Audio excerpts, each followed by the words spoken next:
Magandang hapon po sa inyong lahat mga kapuntos, at sa hapon pong ito meron po tayong special episode dito sa Straight to the Point, kung saan tatalakayin ko po yung minsan may tumawag sa akin na isang INC member, no? Isang member ng Iglesia Tatag ni Felix Manalo, biglang tumawag sa akin.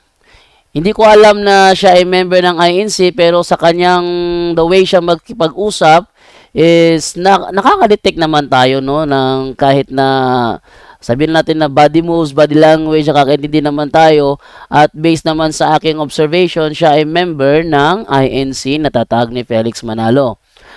Naging mainitan po yung yung naturang tawagan. So it should be sana katamtaman na pag-uusap, pero naging mainitan. Yun ay dahil very hot siya, no? Very hot siyang makipag-usap at very nag-uumigting yung kanyang damdamin na ako'y banatan. Ako'y banatan sa isang tawag. Actually, nung panahong yon, ako ay hindi ko inaasahan yon, kasi nag-uusap kami ito ni Joseph. Mayroon kami pinag-uusapan isang malagang bagay, and then bigla siyang tumawag. Akala ko kung ano. Pag start ko ng call, nagtanong siya, ako naman ay sumagot, and then pagkatapos po noon, biglang nauwi sa matinding talakayan, no? Ito ay sobrang talaga. Gusto ko ipresenta sa inyo ang nangyari sa naturang talakayan, dahil para naman ma-share ko sa iba. Okay, anong kinahinatnan ng aming pag-uusap. Pero bago muna yan, sa mga bago pa po sa aming channel na ito, please po don't forget to hit the subscribe button at ang notification bell para maging notified kayo sa bawat video na ilalabas ko sa YouTube channel na ito. Okay, wag na po natin patagalin. Simulan na po natin.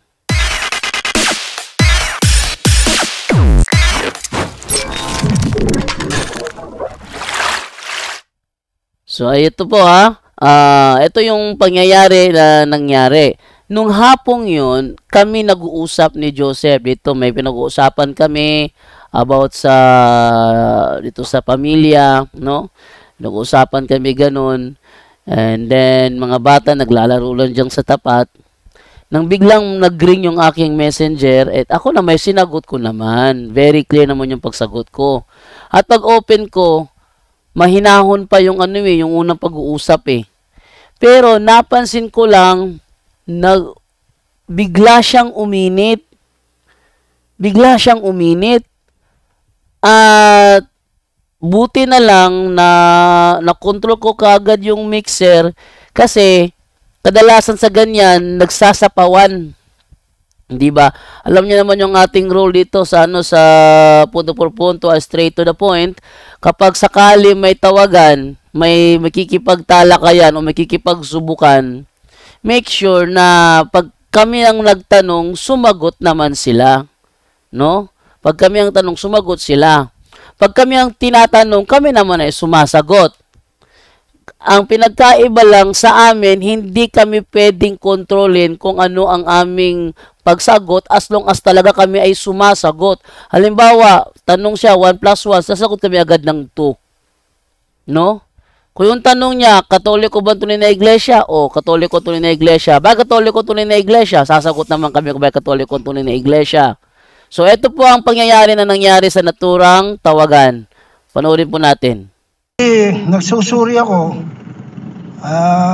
Yung bang iglesia Katolik, yung bang talagang tunay na iglesia? Yung iglesia Katolika ba ang tunay na iglesia? Oo. Yes, bro. Mabasa man o hindi sa Biblia, ang existed ng iglesia Katolika andun talaga. Kung i-trace mo yung yung record, halimbawa, kailan ba nagtatag si Kristo ng iglesia? It happens first century. Then, Iglesia Katolika, kailan ba nagsimula? Tingnan mo sa Google, sa Wikipedia, first century. Wala namang ibang iglesia nung first century maliban sa isang iglesia Kristiyano. Hindi, bakit na hindi nakalagay sa Iglesia Katolika? Kaya hindi nakasulat sa Biblia kasi hindi pa siya napangalanan. Ang sabi ni Kristo, I will build my church. Wala siyang binigay na pangalan. Kaya nga, inimbentohan ng pangalan noong taong 107 AD kung saan wala nang nagsusulat ng Bible. O ayan, napansin ba ninyo? Dahan-dahan na siyang umiinit. Kakasimula pa lang ng usapan, doon pa lang, sa bahaging yun, nararamdaman ko na mauuwi yun sa matinding talakayan. Umiinit na ang aking katalakayan umiinit na siya, kaya nararamdaman ko yun. Nang naramdaman ko yun, nang tumaas na ang kanyang temperatura sa talakayan, alam nyo naman ako, nakikipagsabayan, no, kapag ganyan na. Pag tumaas na kanyang temperatura, ako naman ay nakikipagsabayan. Pero, in a sense na kaya ko naman kontrolin. Hindi naman yung magkikipagsabayan na ako yung uuwi sa super emotional. Ayoko yung ganun. Kasi alam niyo naman dati na ako napaos, 'di ba? Napaos. Kaya para hindi ako mapaos, kinokontrol ko yung boses ko, yung kinokontrol ko na 'yon. Eto nang sunod na nangyari, panoorin natin. Oh. Sandali. Bakit i-inventuhin pa? Iimbentohan ng pangalan kasi walang pangalan na ibinigay si Kristo. Walang pangalan. Kaya inimbentohan ng pangalan. Hindi kasi, narinig ko sa ibang mga reliyon, yung mga iglesia ni Kristo, narinig ko, yung Galacia 1:22, ang nakasulat doon, sabi ni Apostol Pablo, hindi pa ako nakikilala sa mukha ng mga iglesia ni Kristo na nasa Judea. Ang nabalitaan nila, ang mangusig sa kanila noon, ang ngayon ay kapanampalataya nila. Paano yun? Walang problema pa rin doon. Dahil mismong iglesia ni Kristo pa yung nagsasabi na ang sabi sa iglesia ni Kristo is ang iglesia Katolika sa pasimula ay siyang iglesia ni Kristo. Sabi rin ni Feljon B. Fuentes, I have nothing against the fact that the Catholic Church, which exists to this day, can be traced back to the 1st century. Tama. Ito sabihin ko sa inyo. Ito, yung iglesia ni Kristo, Kristo, yung iglesia Katolika, okay ako doon. Walang problema. O yan. Anong sabi niya? Okay siya. Ng iglesyang tatag ni Kristo, yon ang iglesia Katolika sa panahon natin ngayon. Ulitin natin. Tama. Ito sabihin ko sa inyo. Ito, yung iglesia ni Kristo, Kristo, yung iglesia Katolika, okay ako doon. Ayan, maliwanag dyan ha, inaamin niya na tinatanggap niya ng iglesyang tatag ni Kristo, ngayon ay iglesia Katolika na. Pero nagkaroon siya ng dahilan na bakit hindi na pwedeng aniban ang tatag ni Kristong iglesia. Yan so ating ituloy ngayon ang pag-uusap. Walang problema doon. Tama ka. Ang iglesia na itinayo ni Kristo, ang siyang iglesia Katolika ngayon. Tama ka, okay yun. No, di ba? Okay yun, di ba? Yes, bro. Very okay yun. Kumbaga sa building, yun ang building. Halimbawa, dito sa may building dito na dati bulingan, tapos saka restaurant. Ang tindahan bulingan, bulilyo, tsaka yung bowling, tapos restaurant, pasit, tapos merienda. Ngayon, iba na ngayon hindi na bowling lane yun. Ano na ngayon? RCS na yon. Supermarket na ngayon. Ang hinahanap po ngayon, yung bowlingan dito. Yung building yan, siya rin, pero ang gusto ko kung anong laman nung noon, yung saan ang laman noon. Ang building na dito, pero ang laman, wala na restaurant, wala na, grocery na. Wala na. Ganun din ang iglesia Katolika. Ang iglesia yun din, ang iglesia Katolika yun. Pero iba lang naman. Ayan. So, ganyan pala ang kanyang mindset na para bang building. No, dati may bulingan, no, may pansitan, pero ngayon naging supermarket na. Ang gusto niya mangyari, yung kung ano yung dati, dapat yun pa rin yung ngayon, walang idinagdag. Eh kung ganyan pa lang inyong paniniwala, ba't kayo nagtuturo na si Felix Manalo ang huling sugo? Eh wala naman yan sa unang turo. Oh, 'di ba? Wala naman sa unang turo yan eh. Na si Felix Manalo ang huling sugo, ba't nyo idinagdag? Ganyan pala ang mindset ninyo. Kung ano yung nasa loob dati, huwag dagdagan, huwag mag-iba. Eh ba't kayo nag-iba kung kayo nga ang tunay na iglesia? Pero malas lang. Dahil hindi kayo ang tunay na iglesia. No? Ginamit nyo lang yung pangalan para ipalitaw na kayo yung nasa Biblia. Pero ang totoo, hindi kayo yon. Tunayan, yung mga chapters nila, hindi sa inyo yon. Halimbawa, nagkaroon ng chapter sa Antioquia. Sa inyo ba yon? Hindi. Ba't hindi sa inyo? Kasi hindi kayo yon.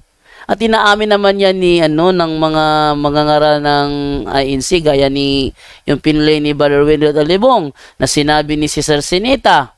Sinabi talaga niya, inaamin niya na ang Iglesia Katolika sa pasimula ay siyang Iglesia ni Cristo. Ganoon din ang sinabi ni ni Sandoval, Michael Sandoval, na pinlay din ni Brother Wendell Talibong, na ang Iglesia Katolika sa pasimula ay siyang Iglesia ni Cristo. Pero ang analogy niya kasi is mali. Nilagay niya sa building. Hindi kailanman tinuturo ng Iglesia Katolika ng Iglesia ay building. Mali yun. Ang Iglesia yung miyembro. At si Kristo nangako. Sabi niya, itatayo ko ang aking Iglesia. At kahit ang kapangyarihan ng kamatayan ay hindi mananaig sa iglesyang tatag niya, eh hindi mawawala yun. Ganun pala ang kanyang mindset eh. Eh ba't sila nagtuturo ngayon sa kanilang iglesia na si Felix Manalo ang huling sugo dahil hindi naman tinuturo noong unang iglesia? Oh, tamo? May diferensya kahit sa kanilang pagtuturo. Kaya eto ang nangyari kasunod dito. Eto. Ay, mali pa rin yun. Mali yun, mali yun. Bakit? Bakit mali yun? Parang lang yung Rostom Padilla, bro.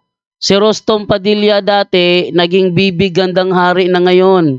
Pero kahit bibig gandang hari na si Rostom Padilla pa rin yun kahit nagdamit siya ng babae.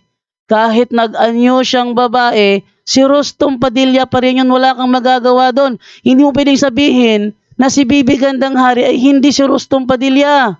Para lang yang si Charis Pempenko. Huwag kang mag-alala, huwag mo kong sabayan, hindi ka naririnig dito. Pag sinasabayan mo ko, hindi ka naririnig. No? Ganito yan. Parang Charis Pempenko, bro. Si Charis Pempenko, bago yan naging Jake Cyrus, Charis Pempenko yan. Pero nang siya naging Jake Cyrus, Charis Pempenko pa rin yan. Tapos ka na. Tapos ka na. Oh, wag ka munang apurado. Huwag ka mag-alala. Pag sinasabayan mo ako magsalita ako, hindi ka naririnig. Sige, go ahead. Okay ba? Ang Rostom Padilla ang inahanap ko noon, hindi ko na mahanap ngayon. Bakit? O yan o, tingnan mo sinungaling na ito. Sabi niya, yung Rostom Padilla, nakilala mo noon, hindi mo na mahanap ngayon. Okay ba? Ang Rostom Padilla ang inahanap ko noon, hindi ko na mahanap ngayon. Okay ba? Ang Rostom Padilla ang inahanap ko noon, hindi ko na mahanap ngayon. Napakaano talaga nito. Kung kaharap mo na si Bibi Gandang Hari, then nahanap mo si Rostom Padilla. Nagdamit babae lang yun. Nagbago ng pangalan, si Rostom Padilla pa rin yun. Ha? Pag yan, nagsulat ng kanyang pangalan o tumakbo sa kandidatura, Rostom Padilla pa rin yun. Screen name lang niya yung Bibi Gandang Hari, pero siya pa rin yun. Ano ba naman to? Nagbago lang ang itsura, hindi mo na makilala? Ano klaseng argumento yun? Nag-iisip ba talaga to? Ha? Hindi mo na rin mahanap. Hindi mahanap. Kung kaharap mo si Bibi Gandang Hari, kaharap mo si Rostom. Dahil tanggapin mo man o hindi, si Rostom Padilla pa rin yun. Ganyan yan. At wag na wag mong sasabihin hindi na siya si Rostom. Kasi siya pa rin yung ipinanganak ng nanay niya. Siya pa rin yung lumabas doon sa nanay niya. Siya pa rin yung pinabinyagan sa pangalang Rostom Padilla. Siya pa rin yung nakarehistro as Rostom Padilla. Yung kanyang bibigyan ng hari, screen name niya lang yan. Ito talagang taong ito hindi nag-iisip. Basta lang makapangatwiran. Wala sa katotohanan. Let us base our argument on reality and not on emotion. Let us based on logic and not on emotion. Mag-isip ka. Kung kaharap mo si Bibi Gandang Hari, then kaharap mo si Rostom Padilla. Kasi si Bibi Gandang Hari at si Rostom Padilla, isang tao lang yan. Ano ba naman to? Parang ganito, kung kaharap mo ang membro ng Iglesia Katolika, then kaharap mo ang membro ng tunay na Iglesia ni Kristo. Bakit? Dahil ang Iglesia Katolika nang pasimula ay siyang Iglesia ni Kristo. Parang si Bibi Gandang Hari nang pasimula siya si Rostom Padilla. Ngayon Bibi Gandang Hari na siya. Siya pa rin yun. Ano ba naman yan? Ano ba naman to mag-isip tong taong to? Pero ituloy ng talakayan. Ano mo yun? Bakit? Dati, may simbok. Dati, ba't siya maskulado? Ngayon, naging bakla na. Yun lang pagkabakla. Bawal sa Biblia. Yun.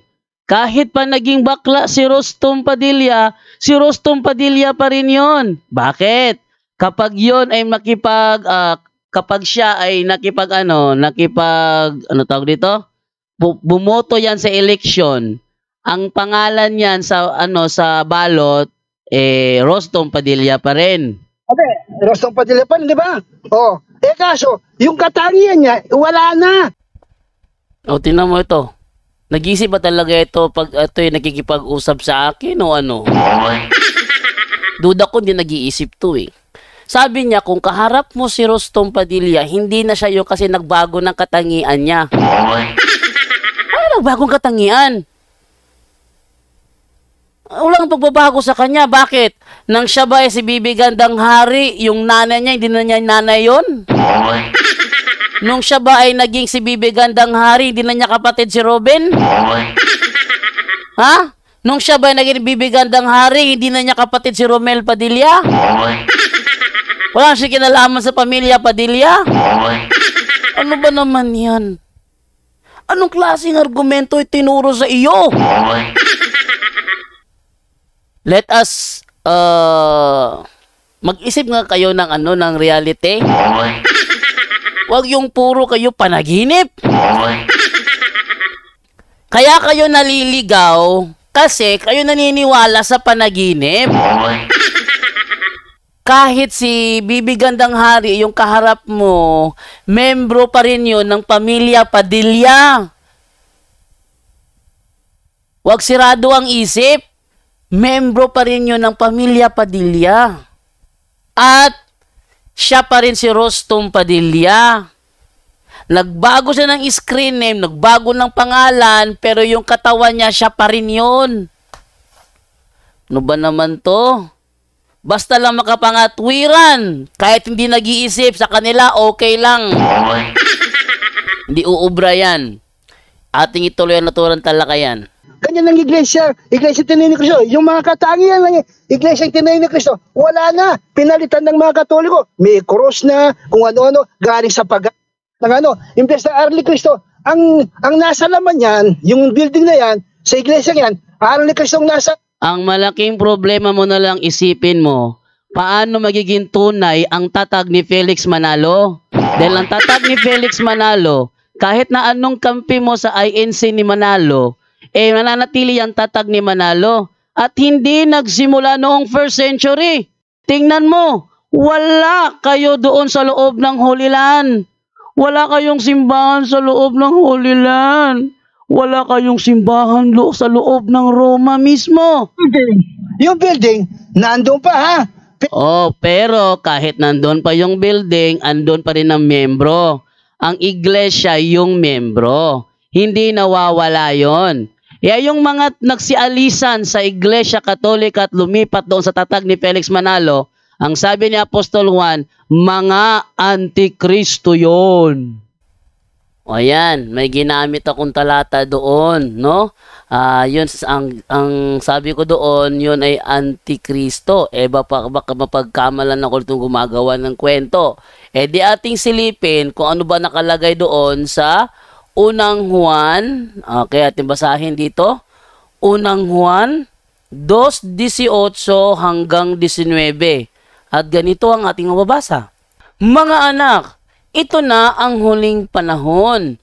Tulad ng inyong narinig, darating ang kaaway ni Kristo.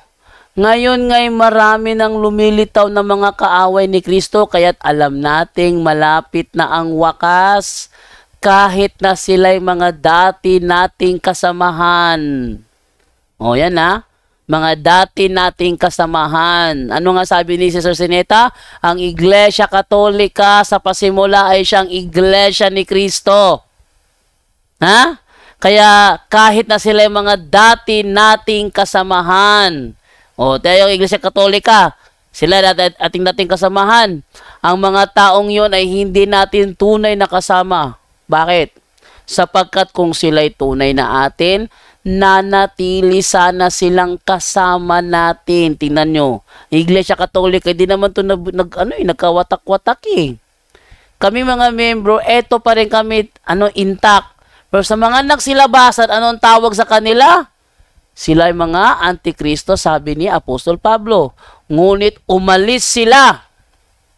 Sinong umalis? Yung mga Antikristo, syempre, upang maging maliwanag na silang lahat ay hindi tunay na kasama natin. O, di maliwanag ang sinasabi sa naturang talata. O, baka sabihin na ako na na ako'y gumagawa ng kwento. Hindi ako gumagawa ng kwento. Yun ay may ebidensya. Okay? At ituloy na tulang talakayan. Paano na? Yung hinahanap mong laman sa Iglesia tayo ni Kristo, iba na. Sa Iglesia Katolika, puro paganismo. Walang paganismo sa Iglesia Katolika. Dahil kailanman hindi nagtuturo ang paganismo na Diyos ang Panginoong Jesucristo. Paano hindi paganismo? Yung Christmas, sa pagano yan? Ay hindi, wala ka mababasang referensya na ang mga pagano ay nagse-celebrate ng Christmas Day. Meron! Saan mo nabasang referensya na ang mga pagano ay nagse-celebrate ng Christmas Day? Ayan. Dito naman, akin siyang hinahanapan ng ebidensya, standard reference. Hindi yung mga libro na mga author is kritiko sa Katoliko. Itong mga ministro ni Manalo, ito yung mga kritiko sa simbahang Katoliko. Yung mga pinagbabasa niya ng mga libro yan ng mga kritiko sa Katoliko. Kaya halimbawa, yung The Two Babylon. Yung ni Alexander Hislop. Kritiko sa Katoliko yun eh. Kung akala Katoliko man, pinuputol naman nila. Para pag iba-ibahin ang sentido sinasabi. Yung kasi ang reklamo ni Eliseo Soriano no? Kaya ang kinukuha nila mga aklat na mga author ay kritiko Katoliko. Maglabas kaya siya ng referensya, standard reference. Hindi siya authored ng kritiko Katoliko. Standard reference na nagsasabi na merong pagano nagse-celebrate ng Christmas. Kasi sa pagkakaalam ko, ang Christmas, kung titingnan nyo yan sa dictionary, nakalagay dyan, is a Christian celebration commemorating the birth of the Lord Jesus Christ. Yan ang Christmas. Magtataka lang, tuwing may Christmas bonus, ba tumatanggap? No? Ayun, so yun ang natin, ating dyan na walang standard reference. Pag may nakausap kayo na INC, hanapan kayo, sabihin nila na ang Christmas natin, sa pagano yan, hanapan nyo ng standard reference. Standard reference is isang aklat na ang author ay hindi kritiko Katoliko. Yan na? Standard reference. Standard reference, dapat ang author niya kahit hindi Katoliko, basta hindi kritiko sa Katoliko. Yun. Hanapan nyo siya pag may maiharap ba sa inyo. At tinitiyak ko walang maihaharap yan. Bakit?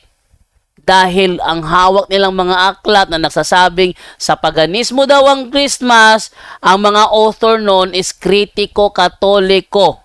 Kritiko, kumakalabal, kumukontra, gumagawa ng kung ano-anong kapaliwanagan para mga Katoliko mailigaw at umanib sa kanila. Sinasakyan niya ng mga ng mga sulpot, no? Tuloy natin ang talakayan. Ito talaga, matindi talaga itong talakayan to. Mainit talaga talakayan na ito. Ito, tuloy natin. Hindi nga ang Saan mo nabasa? Huwag kang magdahilan, hindi ka ubra. Sagutin mo na lang, saang history mo nabasa ng mga pagano nga lang ngayon ay nagse-celebrate na ng Christmas. Baka kayo magtaka, ba't nag-iiba yung ko dyan, yung aking pananalita. Yun ay dahil uma-adapt na ako sa style nila. Yan kasi ang aking motto sa buhay nakuha ko doon sa pelikulang Feast of Legend ni Jet Li. Kung saan is yung kinakalaban ni Jet Li, yung si General Fujita, para siya natatalo. Ang instruction ni Sensei Funikoshi is if you learn to be fluent to adapt, you'll be unbeatable. Sa pagkakataong ito, uma-adapt na ako sa nakakatalakayan ko. Nang umadapt na ako sa nakakatalakayan ko, dito na ako umaangat. Pakinggan ninyo. Kinopya ng Iglesia Katolika. Saan nga? Hindi yung puro dada. Ang ginagawa kasi ng mga manalista, puro dada. Wag yung puro dada. Ebidensya ang ilabas mo. Saan natin mababasa na ang mga paganismo ay nagse-celebrate ng Christmas Day? Dahil doon sa referensyang hawak namin, ang Christmas Day is a Christian celebration and not a pagan celebration. Is paganism. No, it is not paganism. Gaya ng sinabi ko, makinig ka kasi, puro ka kasi daldal. Makinig ka. Ang paganismo, hindi kailanman nagse-celebrate ng Christmas yan. At walang paganismo nagse-celebrate ng Christmas. Ang paganismo, nagse-celebrate sila sa kanilang Diyos na Saturnalia, December. Ay, ang aming sineselebrate sa Christmas ay hindi si Saturnalia. Huwag kang mas magaling pa sa Iglesia Katolika. Ang tirahin mo sana, Rom Flores, ang tirahin mo sana yung aming turo. Huwag kang mag-imbento ng sarili nyong haka. Tingnan nyo ito Ang sabi niya, ang ating Christmas ay paganismo. Kasi ang mga pagano ay sumasamba kay Saturnalia.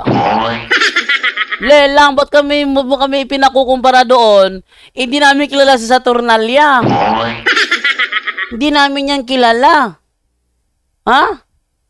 At kung si Saturnalia nga, maglabas ka ng ebidensya na si Kristo ay Saturnalia. Kung wala kang ebidensya, tumahimik ka na lang. No. Yun, ina-adapt ko na yung kanilang estilo, yung kanyang style niya na makipag-usap. Ako ay binanatan, so ako ay uma-adapt na ngayon, ma-adapt na. Sa Saturnalia daw, wala akong kalaman nabasa na pag tayo ay kumanta ng ating mga Christmas song, ay may pumasok na pangalang Saturnalia. Ano yung mga narinig ko sa kanta? Whenever I see girls and boys selling lanterns on the street, I remember the child. Sinong child yun? Saturnalia ba yun?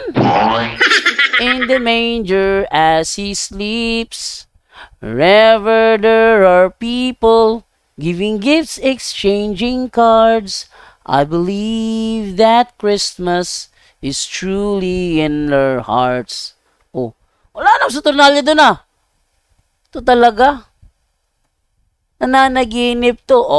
Long time ago in Bethlehem, as the Holy Bible say, Mary's boy child, Jesus Christ, was born on Christmas Day. Saturnalia yon. Ito talaga. Ano ang ating turo? Hindi tinitira. Ang kanilang tinitira, yung kanilang mga maling akala. Paano ka uubra? You are barking at the wrong tree. Tuloy din talaga yan. Hindi kailanman tinuturo ng Iglesia Katolika na tuwing Christmas ang aming sineselebrate ay si Saturnalia. Nananaginip ka yata ng gising. Oh, saan mababasa na si Kristo nag-celebrate ng birthday niya? Wala kaming tinuturo na si Kristo ay nag-celebrate ng birthday niya. Ang aming tinuturo, sineselebrate namin ang birthday niya. Wala kaming turo na nagse-celebrate siya ng birthday niya. Kaya pala, ang tinitira mo kasi, ang iyong maling akala, tirahin mo ang opisyal na turo ng Iglesia Katolika. Oh, saan mababasa ang mga apostol nag-celebrate ng Pasko? Yung mga apostoles, ang mga apostoles, wala rin kaming turo na sila ay nag-celebrate ng birthday. Ang aming turo, ang apostoles ay sumutupad sa kautusan ni Kristo. At si Kristo ay nagbigay ng kautusan. Ano man ang inyong ipahintulot sa lupa, ipapahintulot ko sa langit. At ang mga Kristiyano ay binigyan ng kautusan ng Iglesia na siyang haligit sa haligan ng katotohanan na mag-celebrate ng Christmas. Pasensya ka na, pero hindi mo ako madadala sa malimong unawa. Sino nag-utos sa inyo na i-celebrate yan? Ay siyempre, si Kristo nag-iwan ng kautusan sa Matthew 18:18 ang sabi ni Kristo, ano man ang inyong ipahintulot sa lupa ay ipapahintulot ko sa langit. Ano man at isa sa anuman na ipinahintulot ng Iglesia sa lupa ang pag-celebrate ng Christmas Day. Pasensya ka na, logi ka sa akin. Ako, naririnig mo ko, ikaw hindi kita marinig. Hindi na rin bingi ka pala eh. Ay talagang ino-off ko yung mic mo kapag sinasabayan mo akong magsalita. Pag nagtanong ka, wag mo akong sabayan. Magtanong ka lang. Magtatanong nga ako tapos kasi yung sagot mo, biblical. Ay nako, ang Iglesia Katolika baka nakalimutan mo hindi Bible alone. Kung kayo'y Bible alone, wag nyo kaming idamay doon. Mga Katoliko, na aking mga tagapanood sa programang Straight to the Point, ito ang wag na wag nyong kalilimutan. Tayo mga Katoliko, hindi tayo Bible alone. Kapag naipasok na ng mga sulpot sa utak natin na kailangan talaga lahat ng ebidensya nasa Biblia mababasa, malulugi ka dyan. Bakit? Hindi kailanman Bible alone ang itunay na iglesia. Ang haligit-saligan ng katotohanan, hindi Biblia. Ang haligit-saligan ng katotohanan, ang iglesia. Anuman ang ituro ng Iglesia Katolika sa lupa, may pahintulot ni Kristo yon. Anuman ang ipahintulot nyo sa lupa, ipapahintulot ko sa langit. Kaya kung mayroon mang ipinahintulot, kaya halimbawa sa lupa, yung pagrorosaryo, pinahintulot yon, may pahintulot sa langit yon. Pag yun kinontra nila, si Kristo kanilang kinokontra, hindi tayo. Ito lang gusto kong ipaintindi sa lahat ng mga nanonood ng mga Katoliko. Wag na wag kayong sasakay sa kanilang estilo na pasusundin ka sa dapat mababasa sa Biblia ang mga sagot. Dahil kapag nagawa nila yon, diyan ka na nila mapapaikot. Diyan ka na nila mapapaikot. Tingnan mo ito. Sabi niya, ibig sabihin pala, yung inyo palang tindig, unbiblical. Anong unbiblical? Biblical yun. Sabi ni Kristo sa Biblia, Matthew 18:18, ano man ang ipahintulot nyo sa lupa, ipapahintulot ko sa langit. Kung unbiblical, dapat walang talatang ganun. May talatang ganun eh. So, biblical talaga. Bakit tayo may rosaryo? Kasi biblically sinabi ni Kristo, ano man ang ipahintulot nyo sa lupa, ipapahintulot ko sa langit. Bakit tayo merong sign of the cross? Dahil biblically sinabi rin ni Kristo, ano man ang inyong ipahintulot sa lupa, ipapahintulot ko sa langit. Ba't tayo merong mga padasal? Ba't meron tayong mga novena? Meron tayong larawan ng mga santo? Bakit meron tayong Christmas, araw ng mga patay? Ano pa, Ash Wednesday? Bakit meron tayong ganyan? Bakit? Dahil sinabi ni Kristo, ano man ang ipahintulot nyo sa lupa, ipapahintulot ko sa langit. At lahat ng mga yon, hindi salungat sa kanyang kalooban.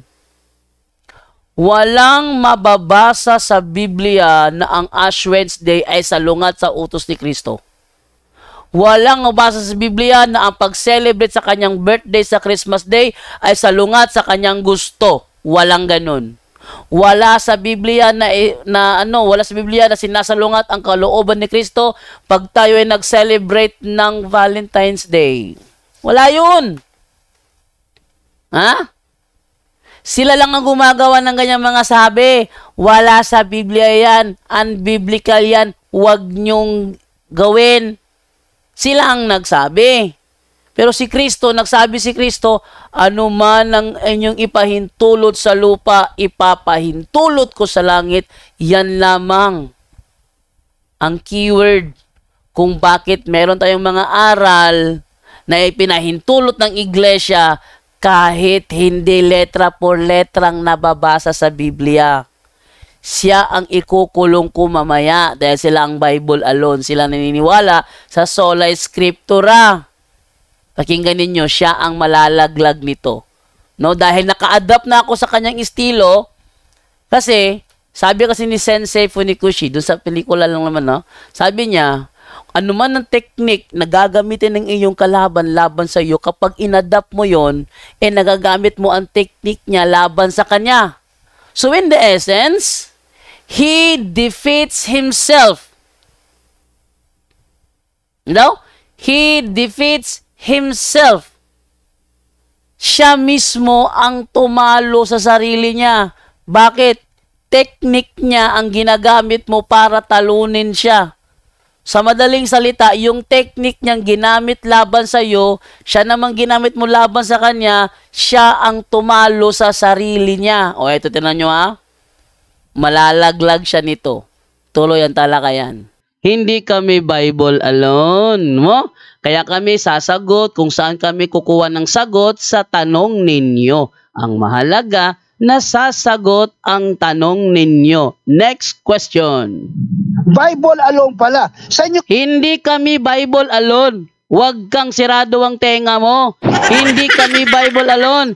Pag kami tinanong mo at ang sagot sa tanong mo ay nasa referensya, babasahin namin sa referensya. Kung ang sagot sa tanong mo ay nasa Biblia, babasahin namin sa Biblia. Hindi mo kami maikukulong sa Biblia lamang. bakit? Hindi kayo naniniwala sa Biblia. Wala akong sinabi na hindi kami naniniwala sa Biblia. Yan pala ang problema sa inyo. Ang tinitira ninyo, ang maling akala ninyo. Ang sabi ko, hindi kami Bible alone. Kung ang sagot sa iyong tanong ay nasa Bible, kukunin ko ang sagot sa Bible. Kung ang sagot sa iyong tanong ay nasa referensya, kukunin ko sa referensya. Kaya wag mo kaming ikulong sa Bible alone. Ayan. Tingnan nyo ang maling unawa ng taong ito. Sinabi ko lang na hindi kami Bible alone. Ang pumasok sa kukote niya, hindi tayo naniniwala sa Bible. Naniniwala.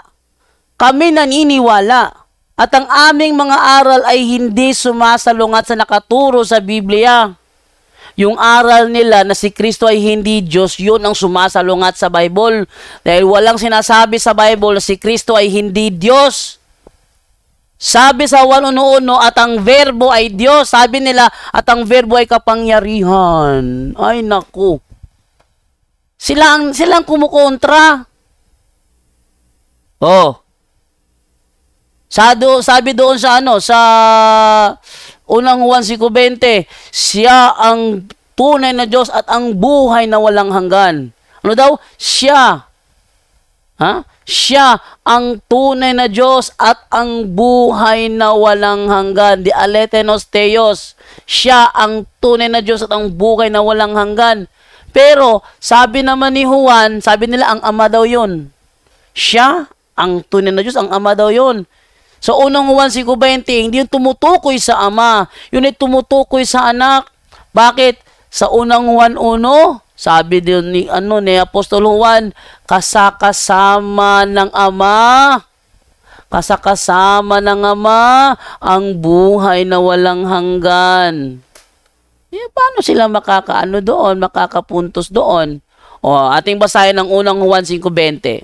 At nalalaman nating naparito na ang anak ng Diyos o naparito na ang anak ng Diyos. At binigyan niya tayo, ang subject dito ay yung anak ng Diyos. At binigyan niya tayo ng pangunawa upang makilala natin ang tunay na Diyos. At tayo'y nasa tunay na Diyos sa Kaniyang anak. Saan daw? At tayo'y nasa tunay na Diyos sa Kaniyang anak na si Heso Kristo. So, ang subject dito, si Kristo. Tapos, anong dinugtong? Siya. Sinong siya yan? Yung anak na si Heso Kristo. At tayo'y nasa tunay na Diyos sa Kaniyang anak na si Heso Kristo. Siya ang tunay na Diyos at buhay na walang hanggan. Ano raw siya? Siya ang buhay na walang hanggan. Siya ang tunay na Diyos at ang buhay na walang hanggan. Tingnan mo sa unang Juan 1:1 hanggang 2. Sabi rito, sumusulat kami sa inyo tungkol sa Kanya na sa pasimula pa'y siya na ang salitang nagbibigay buhay. Siya ay aming narinig at nakita at napagmasdan at nahawakan. Dito yung Ama, at nahawakan, nahayag ang buhay na ito. Nakita namin siya at pinatotohanan namin at ipinapangaral sa inyo ang buhay na walang hanggan na kasama ng Ama. O, di. Sino yan? Sino ang buhay na walang hanggan? Nakasama ng Ama? Yun ang anak. Ano bang sinasabi sa unang Juan 5:20? Balikan nga natin. At nalalaman nating naparito na ang anak ng Diyos at binigyan niya tayo ng pangunawa upang makilala natin ang tunay na Diyos. At tayo'y nasa tunay na Diyos sa Kaniyang anak na si Heso Kristo. Siya ang tunay na Diyos at buhay na walang hanggan. Ano daw siya? Siya ang tunay na Diyos at buhay na walang hanggan. Unang 1:1 ang 2. Nahayag ang buhay na ito. Nakita namin siya at pinapatotohanan namin at ipinapangaral sa inyo ang buhay na walang hanggan na kasama ng Ama. Oh. Maliwanag eh. Kasama ng Ama. Yung kanilang aral ang sumasalungat. Sa atin, wala tayong turo na sumasalungat. Wala pa silang napapatunayan doon na confirm na yung ating turo ay sumasalungat nga. Wala pa silang na-confirm doon. Ang ginagawa nila, maglalagay ng idea sa isang talata. Kaya halimbawa, huwag kayong kumain ng dugo. Huwag kayong kumain ng dugo. Aba, tayong Katoliko, hindi tayo kumakain ng dugo. Hindi tayo kumakain ng dugo. Kasi ang dugo, ano yan ni? Ew. Ang dugo, pag tinikman mo, ew.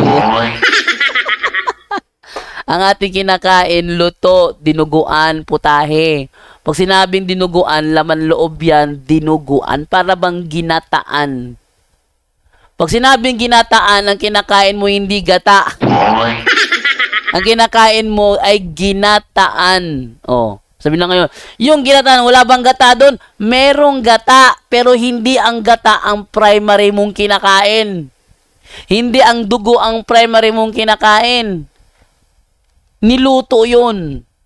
At ang dinuguan, whether you like it or not, kahit tingnan mo pa sa mga menu ng mga karinderya, yan ay pagkain. At anumang pagkain mapasok sa bibig ng tao, hindi nakakarumi sa kanya. Pagkain yun. Ang dugo, hindi yan kailanman naging pagkain. Kasi walang taong kumakain ng hilaw na dugo. Pinapasok nila doon sa Gawa 15, dinuguan. Bakit? ng panahong yan, may dinuguan na ba? Oh. May dinuguan na ba? Wala pang dinuguan ng panahong yan. Ni wala ngang po tayong dinuguan doon sa Israel eh. Kung meron man nagluluto ng dinuguan doon, sigurado ako Pilipino ang nagluluto. Bakit? Ang dinuguan ay putahing Pilipino. Pilipino ang nag-imbento. Pilipino ang gumawa. Walang dinuguan sa Biblia. Ano ba naman yan?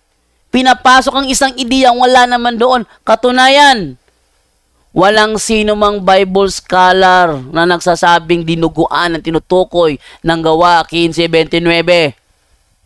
Wala.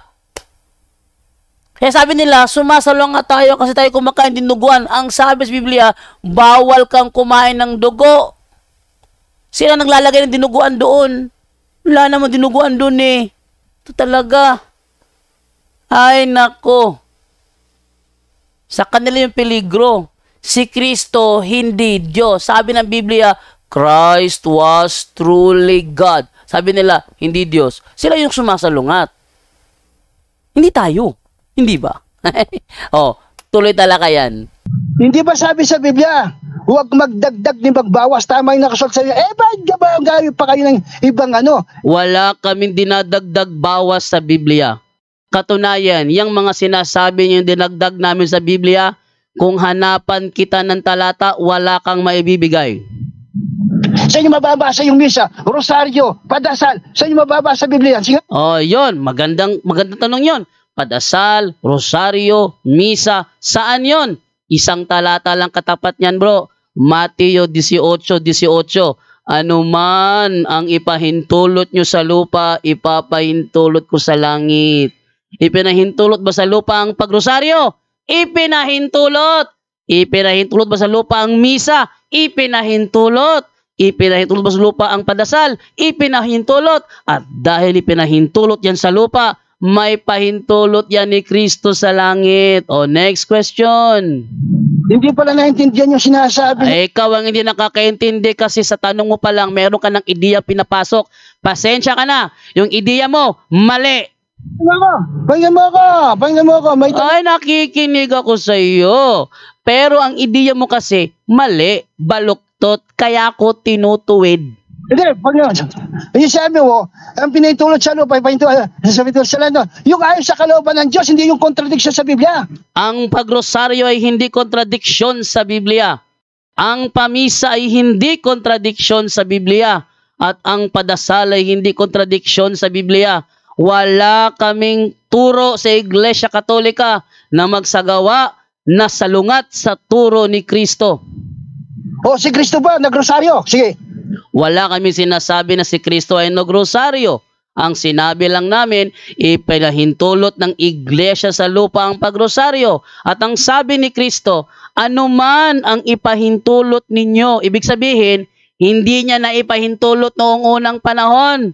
Kaya nga, anuman ang ipahintulot nyo sa lupa, ipapahintulot ko sa langit. Kasama doon ang rosaryo. Ang tanong ko, kung ano mang gawin sa yung pinahintulot sa lupa, pahintulot sa langit. Ang tanong ko, yung mga paring nagre-rep, pinahintulot sa langit yun? Ay, yung mga paring nangre-rape, hindi ipinahintulot ng iglesia yon. Kasi wala namang turo sa Iglesia Katolika nga kayong mga pari mang-rape kayo. O ayan, napunta na siya sa rape. No? Napunta na siya sa rape. May mga paring nangre-rape. Bakit? Sa inyo wala bang nangre-rape? Ha? Sigurado ba kayo sa inyo walang nangre-rape? Ba't ka napunta sa pangre-rape? Bakit? Tinuruan ba ng mga pare ang mga membro na mang-rape sila? Hindi naman Pero bakit may nangre-rape? Kasi hindi sumusunod sa kautusan. Kaya nga may nakukulong kasi may pumapatay kahit ipinagbabawal na ang pagpatay. Oh.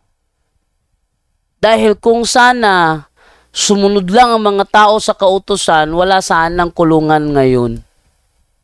Wala sanang kulungan ngayon. Bakit may kulungan? Dahil kahit may utos na huwag pumatay, pumapatay pa rin. Oh. Bakit may nangre-rape? Kasi ayaw sumunod sa kautusan. Kahit sa batas ng Pilipinas, bawal ang rape. Pero bakit may gumagawa? Kasi sumasalungat sa kautusan. Hindi dahil yan ang itinuro. Napakamali talaga mag-isip ng taong ito. Napakamali. Yan ang kanyang natutunan sa pagiging matigas ang ulo niya. No?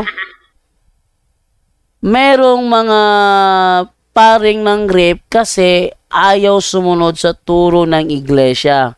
Merong pare na nagsagawa ng hindi kalugod-lugod sa simbahan kasi ayaw niyang sumunod o di kaya ay nadala sa tukso. Kaya meron tayong mga kulungan, meron tayong mga city jail, para sa mga sumasalungat sa utos. Yan pa nga lang eh. Dapat inisip na niya bago siya nagsalita. Hindi yung puro dada, nahuhuli ang pag-iisip. Hindi pwede yung gano'n, nauna ang daldal, nahuli ang pag-iisip mo. Kaya tayo may city jail kasi kahit na may batas na, meron pa rin sumasalungat sa batas. Oh. Napunta siya sa sa mga ganyang ano. Ano ba naman yan? Mag-isip naman sana. No? Mag-isip. Hindi yung tira lang ng tira, tira lang ng tira, walang break, walang break, walang break. Ano kayang ano nito? Ba't ganyan sila pag sila tumira, walang break, di nag-iisip, tira lang ng tira. O, tulad ng talakayan. Bakit bro? Meron ka bang nabasa sa libro ng Katoliko, tinuturo ng mga pari na mang-rape kayo? Ginagawa na. Hindi, yan ang tanong ko kung ginagawa ba nila. Ang tanong ko, ang pakinggan mo. Hindi ko tinatanong kung ginagawa ba nila. Ang tanong ko, tinuturo ba sa Iglesia Katolika sa mga pari na mang-rape kayo? Oh, Tinuturo? O sige, sabi mo tinuturo. Ngayon, saang aklat Katoliko natin mababasa sa CCC na itinuturo ng Iglesia Katolika na mang-rape kayo? Hindi pa naturo ba? Saan nga? Kasi kapag may gumagawa, ibig sabihin may sumasalungat sa utos. Walang kailanman iniutos sa Iglesia Katolika na mang-rape kayo. Kung sakaling may nang-rape, ang tawag dyan, abuse. At meron kasabihan, abuse is not an argument against the proper use. O ba ginagawa naman pare? Wala nang palang utos. Ba ginagawa? Di masamang Katoliko. Ay nako, para lang yung panahon ng mga Israelita. Kahit pinagbawalan silang pumatay, pumapatay pa rin. Ano ka ba naman? Para bang sa INC? Sa INC, mahigpit na ipinag-uutos tuwing eleksyon, kailangan talaga kung ano yung sinabi ng Pangulo, yun ang iboboto. Pero napakarami naming ebidensya na maraming INC members ang bumoto ng kanilang sariling kandidato na hindi ipinag-uutos ng kanilang puno. Lumabas sa exit polls ng SWS noong manalo sa Estrada, 81% ng mga miyembro ng INC ang bumoto para sa kanya. Samantalang noong 2004, nang suportahan ng INC si dating Pangulong Gloria Macapagal Arroyo, 74% ng mga miyembro ang sumunod sa endorso ng Iglesia. Halos 85% naman ng voting members ng INC ang bumoto kay Pangulong Noynoy Aquino noong 2010 na suportado rin ng Iglesia. Aminado si June, hindi sa lahat ng pagkakataon, tugma sa pamunuan ang napipisil ng kaanib. O ayan, 'di ba? Sabi ko sa inyo, hindi sa lahat ng pagkakataon yung mga miyembro sumusunod sa kanilang puno. May sumasalungat din. But it doesn't mean na utos yun ng puno na sila ay sumalungat. Ito talaga taong ito, hindi talaga ito nag-iisip, ano? No? Hindi ito nag-iisip. Kaya sana, bago magsalita, mag-isip-isip muna. Halimbawa, yung iba, bumoto kay Marcos. Yung iba naman, bumoto kay Cory. O, pakinggan ninyo ito. Taong 1986, sinuportahan ng pamunuan ng INC sa snap elections si Noy Pangulong Ferdinand Marcos. Pero maraming miyembro ng INC ang bumoto kay dating Pangulong Cory Aquino. O, ayan o. Merong ang hindi bumuboto sa sa ipinamamanhik ng puno. Meron talagang sumasalungat kahit sa kanila mismo, sa botohan. Kahit na kanilang reason is pagkakaisa daw sa paghatol, pero hindi yun ang context ng naturang talata. Hindi yun ang context. No, so dito nyo makikita na hindi nagsasaliksik si Rom Flores sa kanyang mga pinagsasabi, basta lang dumaldal siya ng dumaldal, dumakdak ng dumakdak, hindi nagre-research muna bago magsalita. O yan, so yan isa ebidensya. Ang pinaboto ng INC noong panahong yon si Marcos, pero marami sa mga bumoto doon kay Cory. So hindi nga lahat sumusunod, hindi ba? So wag sana sa mga ganong personal issues, no? Ang dapat sana talakayin yung aral, hindi yung personal issues. Ayan, na kung saan sana tayo napunta. Kasi siya, pag wala siyang mai-argumento, tumatalon. O, eto, tuloy natin ang talakayan. O, ito. Sabi namin magkaisa ba yung kanya-kanya?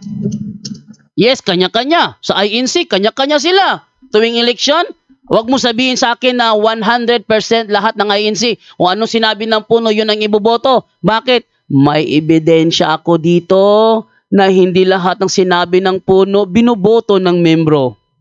Oh, hindi bro, sa Iglesia Katolika, iniwa-iwala, hindi mo magkakaisa. Ay, syempre, kasi hindi kami diktador. Hindi gaya sa INC na dinidiktahan ng mga membro.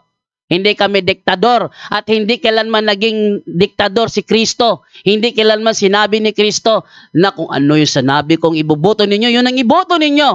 Kaya yung sa inyo, bahala na kayo doon. Kasi hindi naman kayo tunay na iglesia eh. Ang turo ko, sabi ni Kristo, magkaisa kayo, huwag kayong magkakaba. Yes, magkaisa kayo sa aral at doktrina. Hindi sa pagboboto. Walang kinalaman sa doktrina yung pamboboto. Sabihin ba magboto? Oh, walang kinalaman sa doktrina ang pamboboto. Katunayan, wala sa Bible na sinabi, ano man ang sabihin ng puno na siyang iboto ninyo, yun ang iboto ninyo. Wala ba sabihin mo magboto? Wala sa lakas sinasabi sa Biblia na ano man ang sabihin ng puno na iboto ninyo, yun ang iboto ninyo. Isa yan sa mga turo ng INC na unbiblical na sigurado ako. Marunong ka lang eh. Nagmamarunong ka lang, Bob. Ay, ikaw yung nagmamarunong. Bakit? Wala kang ebidensya. Kanina pa kita hinahanapan ng ebidensya, wala kang ipinapakita. Kawawa ka naman. O, ito. Sa talakayang ito, gumagrabe na. Dahil naka-adapt na ako sa kanya, sa estilo niya, dito babaligtad na ang sitwasyon. Babaligtad na ang sitwasyon dito. Bigay ko na sa inyo ang pagkakataong mapanood ang bahaging ito ng naturang video kung saan is nahihirapan siyang patunayan sa Biblia ang kanilang doktrina na pagdating sa botohan, ano man ang ipinapaboto, ano ba ang ipinapaboto ng kanilang puno ay dapat iboto rin ng kanilang mga membro. Nahihirapan na siya dito. Isa ito sa mga ebidensyang turo nila na unbiblical. Tayo ang may karapatang magkulong sa kanila sa Biblia dahil sila ay mga sola scriptura.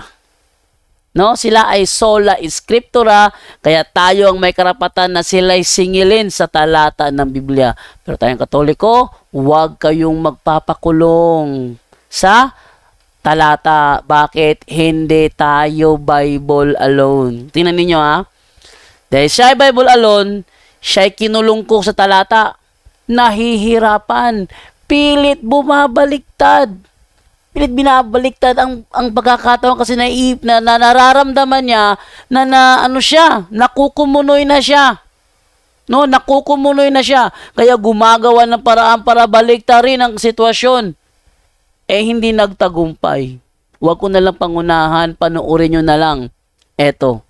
Ano bang kahulugan ng pagboto? Ha? Ano kahulugan ng pagboto? Wala nga sa Biblia. Ang INC nagtuturo Bible alone. Pero wala sa Biblia na anuman ang sabihin ng puno na yan ang iboto ninyo, iboboto ng membro. Walang ganun. Ang tanong ko, ano bang kahulugan ng pagboto? Ang kahulugan ng pagboto ay pagpili ng mga kandidato para manalo sa eleksyon. Ay, mali ka. Sariling po, hakamon paliwanag yan ng mali, Brad. Ay, ikaw rin ang problema mo dyan kasi wala sa Bible yung tinuturo nyo na ano man ang isabi ng puno, siya rin ang buboto ng membro. kayo nababayaran sa Katoliko. Ay nako, nababayaran, napunta na sa bayad. Hindi mo pa maipaliwanag yung tungkol sa boto. Saan sa Biblia nyo nabasa na kapag sinabi ng puno, yan ang inyong iboto, yun ang iboto ng membro? Alam mo ba yung sikat? Hindi, saan mo nabasa yun? Pangyan mo ako. Hindi, kayo ang Bible alone, kaya saan nyo nabasa sa Bible na pag sinabi ng puno, yan ang iboto nyo, yan ang iboto nyo? Alam mo ba yung sikat na debater dyan sa... Ay, wag kang magpasikat ng anuman debater, wala akong pakialam dyan. Sagutin mo ang tanong ko, saan sa Biblia nyo nabasa na pag sinabi ng puno, ano ang iboto nyo, lahat ng membro siya na iboboto? Saan nyo nabasa yon? Meron ba Wag kang magdahilan. Wag kang magpalusot, sagutin mo ang tanong. Kasi pag hindi mo nasagot na talata yan, ibig sabihin kayo nagtuturo unbiblical. Kayo ang dapat ikulong sa Bible alone dahil Bible alone kayo eh. Ito ang tanong, saang talata sa Biblia mo nabasa na kapag sinabi ng puno, si kano ang ating iboto, lahat ng membro siyang iboboto? Oh, hindi yung boboto yung pagkakaisa. Ay, hindi yan ang tanong. Ibigay mo ang talata, saang talata sa Biblia na kapag sinabi ng puno na siya ang iboboto ng buong membro? Ang itinuturo dyan, yung pagkakaisa. Ay, hindi yan basta pagkakaisa kasi maraming INC members hindi bumoboto sa sinasabi ng puno.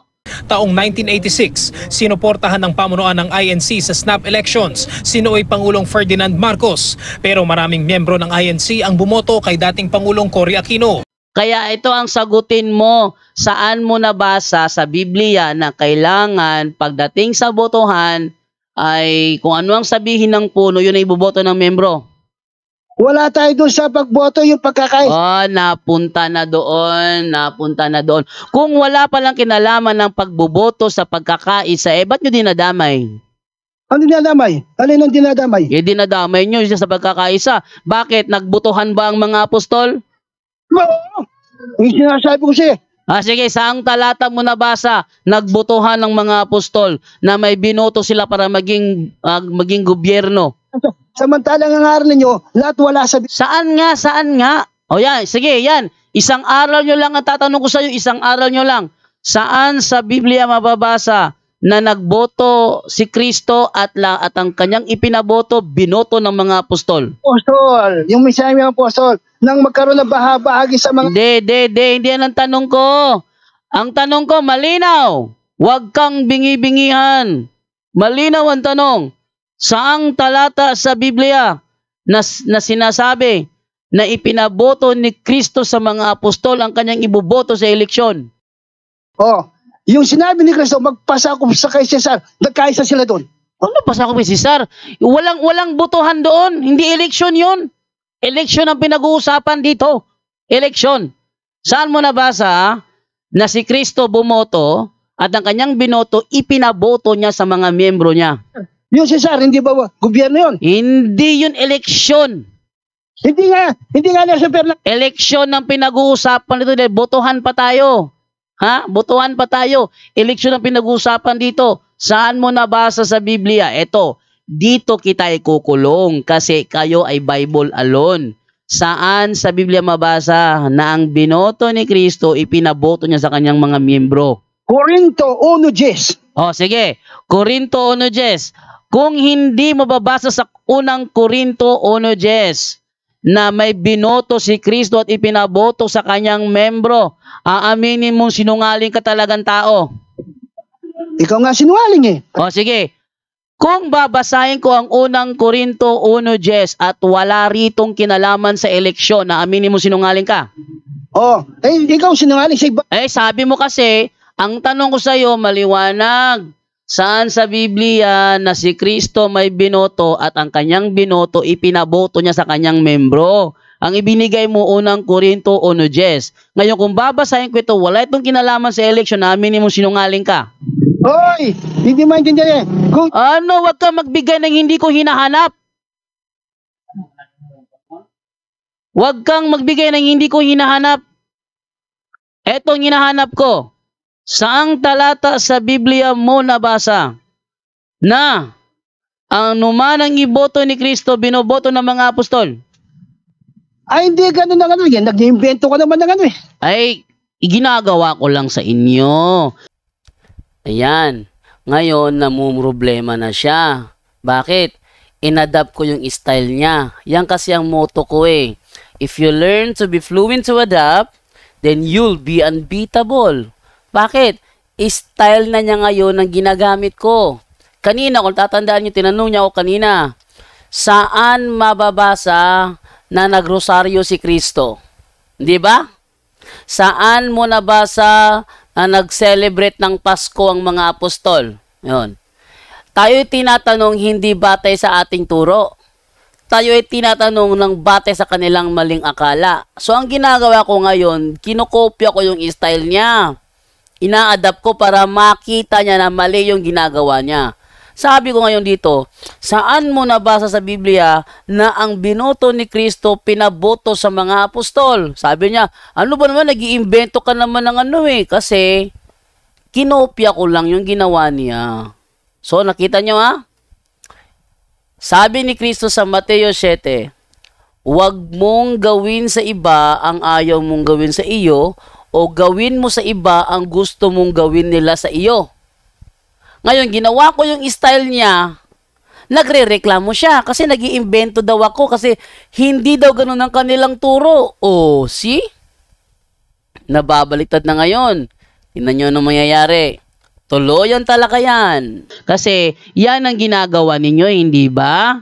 At yan ang inyong turo. Kaya, lagot ka ngayon, Bible alone kayo eh. Ikaw ang hanapan ko kung yung aral ba na yan ay nasa Biblia ba o unbiblical yan. Sige, bigyan mo ko talata. Sabi yan, pagyan mo ko, the name of Catholic invented by San Ignacio. Oy, ba't ka napunta sa name Catholic? Eleksyon ang pinag-uusapan dito. Ano ka ba?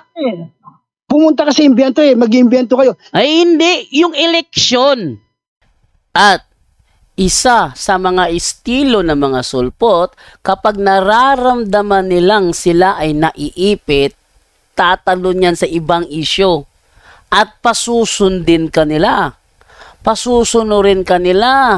Ayaw nilang ipagpatuloy yung pinag-uusapan nyo, dahil pag yung pinagpatuloy ninyo, maiipit sila doon. Kaya ang gagawin nila, tatalon sa ibang isyo at hihilahin kayo palabas sa isyo pinag-uusapan.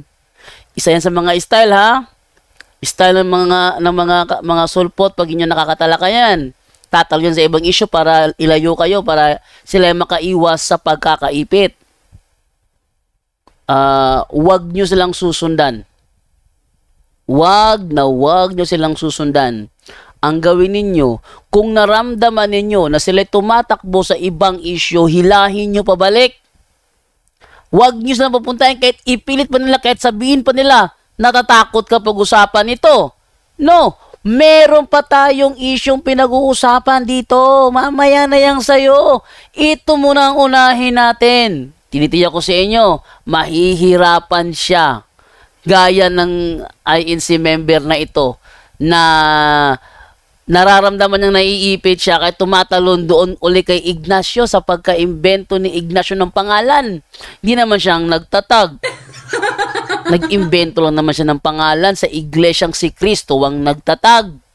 Kaya nga sabi sa referensya binasa ni Ramil Parba sa debate, the church founded by Christ is here for the first time called the Catholic Church. The church founded by Christ is here for the first time called the Catholic Church. The church founded by Christ is here for the first time called the Catholic Church. The church founded by Christ is here for the first time called the Catholic Church. The church founded by Christ is here. Di ba palakpakan ng mga tao nun? The church founded by Christ is here for the first time called the Catholic Church. O ngayon, eto naman tayo. Nahirapan na siya tumatalon. Tingnan ninyo Etong gayahin ninyo. Huwag kayong humabol. Pabalikin ninyo. Tuloyan talaga yan. Yung eleksyon ang ating pinag-uusapan, huwag kang umiwas. Ako yung tipo na hindi mo mapapahabol hanggat hindi ko nakukuha ang aking gusto. Sagutin mo ang tanong ko, saan mo nabasa na si Kristo ay may binoto at ang kanyang binoto ipinaboto sa mga apostol? Ikaw kasi bida, gusto magkita kita personal Saan mo nabasa? O, ate, makita yung personal. Ay, saan mo nabasa? Bigay mo ng talata. Ayan. Kung napapansin ninyo, makikipagkita na siya ng personal. Talata lang naman ang hinahanap ko. O, di ba? Talata lang naman ang hinahanap ko, pero siya gustong makipagkita ng personal. Para saan? Pwede mo namang sabihin, banggitin ng talata, ba't ayaw mo pang banggitin at gusto mo akong makita at makaharap ng personal? Naku, meron yatang ibang pinaplano. Tuloy natin talakayan. Para malaman mo, pasagutin kita. Ay, malalaman ko yan kapag ibinigay mo ang talata. Alam mo ba, bago kita sagutin, alam mo, Kailangan mo sagutin kasi tinatanong kita. hindi, yung kahulugan ng pagboto muna. Saan mo nabasa na anuman ang binoto ni Kristo, pinaboto sa mga apostol? Sasagutin kita, Huwag kang umiwas, huwag kang magdahilan, sagutin mo na ngayon din. sagutin kita kung alam mo ang kahulugan ng pagboto. Sasagutin kita, sige. Sige, sagutin mo na. Hindi, sagutin mo na kung ano kahulugan ng pagboto. Sagutin mo na. Kita. Sagutin mo na. Hindi, ikaw na ba eh, tarantado ka pala eh. Sagutin mo na. Ayun, nagmura na siya. Ako'y kanya ng minura. Siya yung tarantang-taranta. Sa akin niya binaliktad. Napakaliwanag naman ng aking tanong. Saan mo nabasa na ang binoto ni Kristo pinaboto sa mga apostol? Oh. Saan mo nabasa yun? Siya, natataranta din, nahihirapan siyang sumagot. Ako pa ang pinagbintangan. Siya yung tatataranta, siya ang dapat natawaging taranta. Oh, you know? Diba? Siya dapat tawagin nun kasi siya yung tataranta eh. Di naman ako. Oh. Napiko na siya. Ito sinasabi ni Sensei Funakoshi. Kapag gagamitin mo ang technique ng iyong kalaban laban sa kanya, in the essence, he defeats himself. Sa madaling salita, para na rin tinalo niya ang kanyang sarili. Siya ang tumalo sa kanyang sarili. Bakit style niya ang ginagamit ko? Ginagamit ko na yung style nila na makipagtalakayan. Nararamdaman niya na naiipit na siya. Ayun, nakapagmura. Tuloy ang talakayan. Hindi, ako nga nagtatanong. No, sagutin mo ang tanong. Saan mo nabasa na ang binoto ni Kristo pinaboto sa mga apostol? Pakinggan mo muna ako, ha? Pakinggan mo muna ako. Sumasapaw, hindi mo nalalaman yung sinasabi, pinapatay mo tira ulo mo, sasabihin mo, hindi mo narinig yung sinasabi ko, ikaw pinakinggan kita, hindi ko pinapatay, ikaw pinapatay mo pala eh. Paano malalaman yung ano? Sige, sagutin mo na. Dami mong daday. Bago kita sagutin, anong kahulugan ng pagboto? Ay, wala akong pakialam kung anong meaning sa pagboto. Sagutin mo na lang kung saan nababasa na si Kristo may binoto at ang kanyang binoto ipinaboto sa mga membro. Ano? Sagutin man kita kung di mo alam ang kahulugan ng pagboto. Ay, ibigay mo lang ang talata, babasahin ko rito ngayon. Baliwala lang. Anong baliwala? Bakit? Wala sa Bible yan? Ayan, nakikita ninyo? Ipinapasok niya yung kanyang ideya. Ako nakatalakayan niya, hindi niya maipasok. Kaya ngayon, sabi ko sa kanya, ibigay mo yung talata. Sabi niya, kung ayaw mo namang makinig, ayaw mo namang paliwanagan kita, baliwala ang aking sagot. Bakit baliwala? Dahil alam mong wala sa Biblia, pinapasok mo yung inyong idea. Masasaksakan ba ako ng ideya na hindi naman tinuturo ng Biblia? Oy. Kaya nararamdaman niya, pikon na siya, galit na siya. Ako, kalmang-kalma lang. Yung boses ko lang ang binabago ko para maganda kasi kapag maganda yung microphone, binabago ko yung boses ko. No, kung sa ano pa yun, sa voice drama pa yun, dubbing pa yun. Naku, kailangan mong i-drama yung boses mo na kunwari umiiyak. Hindi ka naman umiiyak. 'Di ba? Kaya mong tumawa na parang tawang-tawa ka, hindi ka naman talaga natatawa. Voice acting. Kaya yun, sa paraang ganito, siya yung napipikon. Tuloy ang talakayan. Ha? Wala ba sa Bible yan? Dahil sa Biblia pagboto, kaya... Hindi, nasa Bible ba yan o wala? Meron nasa Bible. Oh, Kaya, nasa Bible. O, ibigay mo nung talata. unang Korintong 1:10 nga, kanina pa Unang Korinto 1:10, ang sabi ganito, Ah, mga kapatid, ako'y nakikiusap sa inyo sa pangalan ng ating Panginoong Jesucristo, magkaisa kayo at huwag magkabahabahagi, maging sa pagkaunawa at papagpapasya. O saan ang eleksyon dito? yan na. Yeah, anong kahulugan ng pagboto? Asan ang eleksyon dito? Eleksyon ang sinasabi ko, pagboboto. Kahit sagutin kita, kung hindi mo alam ang kahulugan ng... Ay nako, sinong Bible scholar, Mr. Manalista, sinong Bible scholar ang nagsabi na pagboboto ang tinutukoy ng talatang ito? Ikaw naman papalista. Sino? Hoy, sumagot ka. Huwag ka mo lang masyadong mataranta. Sinong Bible scholar ang nagsabi na eleksyon ang tinutukoy ng unang Korinto 1:10? Ikaw nga tinatanong mo anong kahulugan ng pagboto. Wag mo ko tanungin kasi may iba kang pakahulugan eh. Ang alam ko sa pagboboto, may bobotohin kang membro para siyang mangulo sa inyo. Kaya kaming mga Katoliko, libre kaming bumoto kung sino ang aming iboboto. Pero sa inyo, sirado. Halimbawa, gusto ni membro ng iba, yun ang sabi ng puno, mapipilitan na lang siyang gawin yon.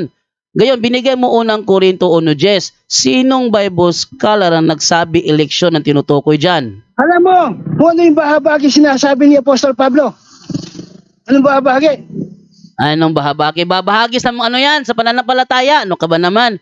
Hindi pananampalataya ang eleksyon. Sige, go. Saan talata? Na may binoto ang puno, ipinaboto sa mga membro.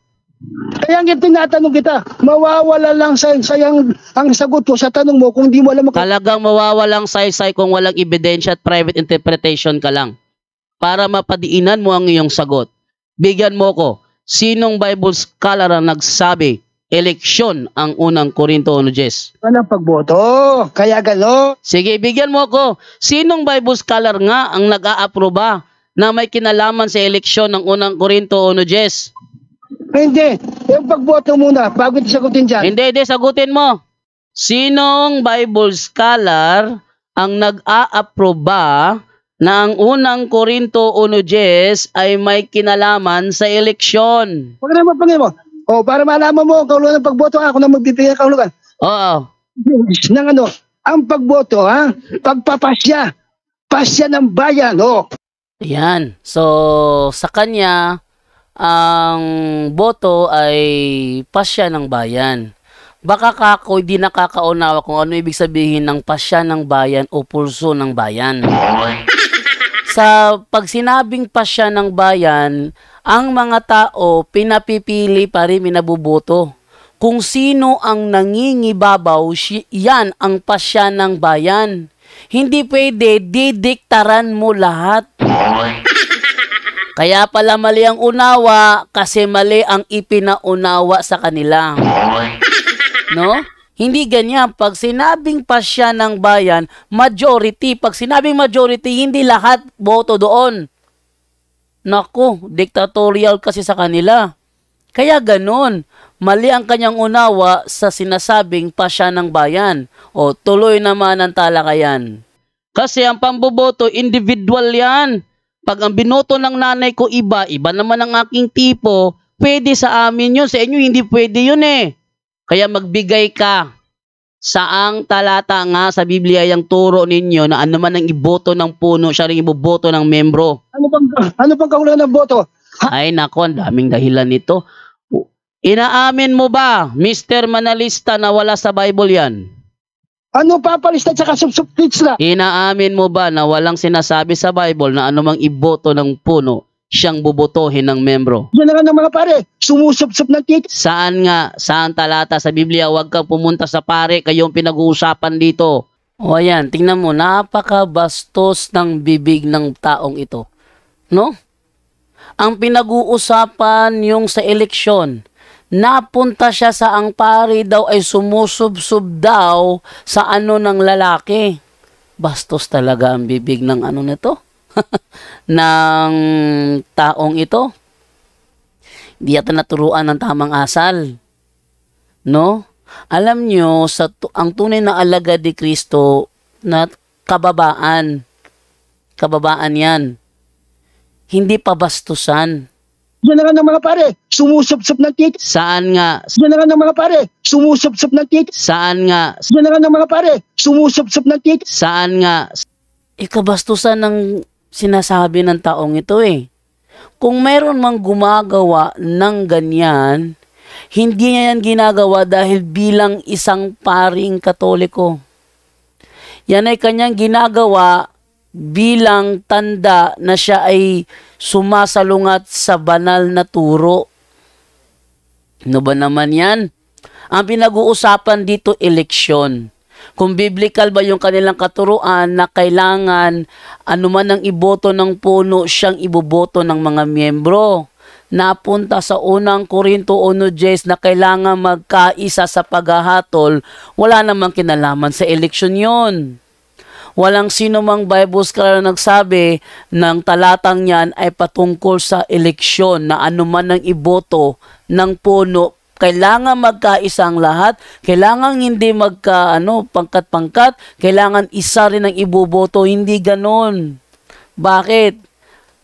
Maraming member ng INC talaga, iba ang ipinaboto, iba ang binoto. Ang ipinaboto si Ferdinand Marcos, ang binoto si Cory. Balikan natin.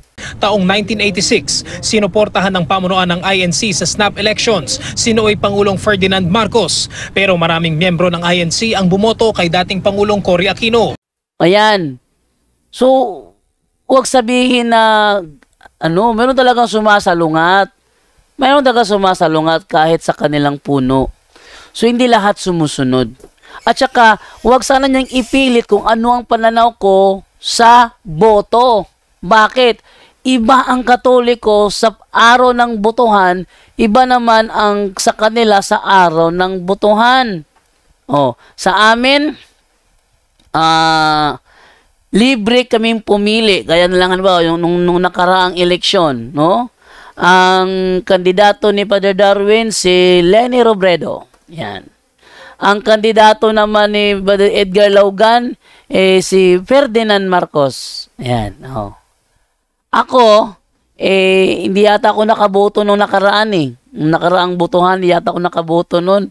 Hindi ako umuwi sa Cebu. Dahil ako ay buboto doon sa Cebu, hindi ako nakauwi sa Cebu. Ngayon, ang nangyari, nanalo si Ferdinand Marcos Jr., si Bongbong. Alam nyo, kahit sa botohan, wala namang hindi naman pinilit ni Father Darwin na iboto mo si Leni. Hindi ganun. Libre. Libre. Tingnan nyo.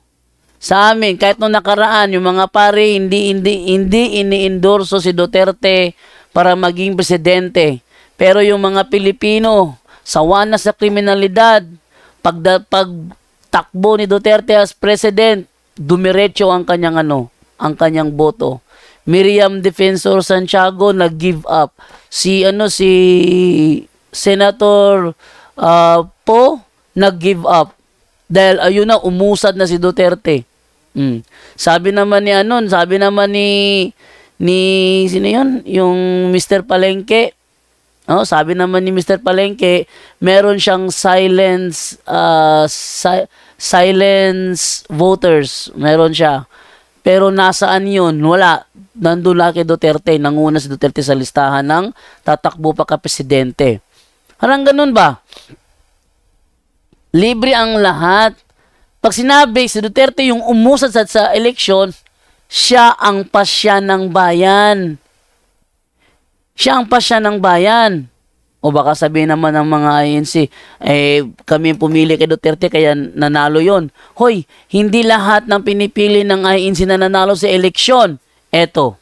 Sa 1992 elections, sinuportahan ng INC sa pagkapresidente si Eduardo Cuangco Jr. Si President Fidel V. Ramos naman ang nahalal. Ayan.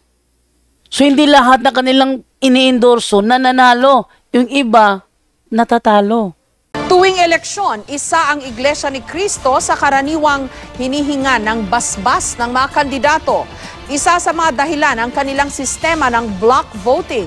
Pero batay sa isang survey ng social weather stations, hindi 100% sumusunod ang mga miyembro sa endorso ng INC. hindi rin lahat ng kanilang sinusuportahang kandidato nananalo. Kaya, hindi ko alam ba't niya ako sinisingil. Ano ba para sa akin ang meaning ng pagboto? Sa akin, ang meaning ng pagboto, individual yon. Sabi niya, mali, mali. Mali sa inyo, kasi sa inyo, dapat ano ang sabi ng puno, yun ang iboboto. Kahit yung iba sumasalungat. Oh, huwag mo akong tanungin. Iba ang ating pananaw. Huwag mo akong tatanungin, huwag mo dideklara na ako'y mali. Para sa inyo, mali ang sinagot ko. Pero para sa amin, tama yun, kayo ang mali doon. Kaya wala talagang pagkakasundo.